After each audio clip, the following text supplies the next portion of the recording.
dans cette vidéo, on va analyser la valeur favorite des investisseurs croissance. Il s'agit de ASML Holding. Avant de commencer, je vous rappelle que si vous aimez mon travail, vous pouvez me soutenir via un don en utilisant le lien en description de cette vidéo.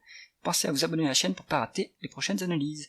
On commence tout de suite avec le cours de l'action ASML. C'est une ligne droite depuis 10 ans. On a fait presque x10, pour grossir le trait, allez, on a fait entre 8 et x8 et x9. Donc ça c'est incroyable. On va regarder ce qui se passe en termes du chiffre d'affaires. La croissance médiane est à 16%, c'est très bon. 2023 s'est soldé avec 30% de croissance, c'est impressionnant. Et on voit que l'entreprise fait de temps en temps des acquisitions pour agrémenter sa croissance. Donc là, on voit quelque chose de fantastique. Est-ce que en termes de taux de marge, on est bon? On voit que le taux de marge brut est très élevé à 51%. On n'est pas loin du seuil d'avantage concurrentiel. Bon, on peut dire qu'en fait il y a un avantage concurrentiel. ASML a quasiment le monopole sur la fabrication d'outils de machines-outils de production de semi-conducteurs. Donc pouvoir de fixation des prix incroyable. Le taux de marge d'EBITDA est très élevé, 33%. Ça c'est aussi signe d'une excellente efficience opérationnelle, et taux de marge net est incroyable à 26%. Rien qu'avec ça, on sait que les multiples vont être monstrueux, mais continuons quand même l'analyse. On va regarder si les bénéfices nets se convertissent en free cash flow. On voit que c'est à peu près la même chose. Il y a eu un petit décalage sur 2024, mais bon, rien de significatif. On pourra évaluer l'entreprise avec le PER s'il n'y a pas de dette. On va d'abord regarder la rentabilité de l'entreprise, 33%, c'est incroyable. Sur une boîte qui croît à 30%, au final, elle peut réinvestir tous ses bénéfices opérationnels, et ça lui suffit pour se développer. Ce qui, du coup, fait qu'il n'y a pas de dette sur la boîte, il y a du cash net, puisque autofinancement, même si c'est des niveaux de réinvestissement colossaux, on a assez de cash pour réinvestir dans la boîte. Donc ça c'est qualitatif et incroyablement qualitatif. On va regarder si il y a du retour aux actionnaires. Hop, on voit que on est sur un dossier dividende croissant, on voit qu'il y a même eu une accélération.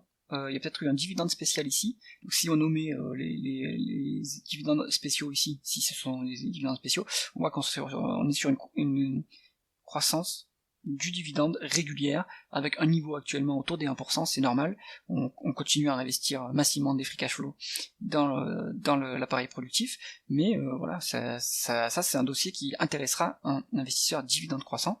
En revanche, ce qu'on peut voir, c'est que sur les dernières années, les free cash flow ont un peu baissé, et le dividende mange quasiment tous les free cash flow. Donc peut-être que ça c'est un problème temporaire, et c'est un élément à surveiller. Est-ce que les free cash flow repartent? Dans ce cas-là, le dividende pourra réaugmenter, sinon ils vont devoir le stabiliser à ce niveau-là, voire le baisser un petit peu.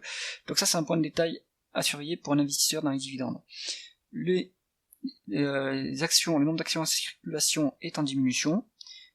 Est-ce que ça vaut le coup? On va regarder ça par rapport à la valorisation, mais ça aussi, ça retourne du cash aux actionnaires, donc c'est plutôt sympa. Maintenant, à quel prix se font ces rachats d'actions? On va tout de suite se mettre sur le price earning. Il se fait à un niveau cher. On est sur une médiane de 35, avec un niveau actuel de 37, donc ça c'est typique des multiples valeurs de croissance et de qualité. Bien sûr, sur ce type d'entreprise, le PER sur 12 mois glissants a peu de sens, puisqu'il y a une forte croissance. Si on se met sur les 12 prochains mois, donc en se basant sur les prévisions des analystes, on est sur la médiane historique, à 28. Donc là-dessus non plus, il n'y a pas de décote face aux prévisions des analystes. Donc on arrive à la conclusion de cette analyse. ASML, à mon avis, c'est bien pour l'investisseur dans les dividendes croissants. Surveillons quand même l'évolution des free cash flow. Et pour l'appréciation du capital, là il faudra suivre ce qui se passe sur le secteur des semi-conducteurs et l'évolution du marché. Si on veut être plus prudent, attendons une décote sur le cours. Ça c'est pour jouer à plus court terme, et si on est investisseur long terme, il n'y a pas de problème pour rentrer à ce niveau-là, on n'est pas survalorisé par rapport à la médiane. C'est tout pour cette analyse. Si vous avez aimé cette vidéo, mettez un pouce vers le haut et pensez à vous abonner à la chaîne. À bientôt.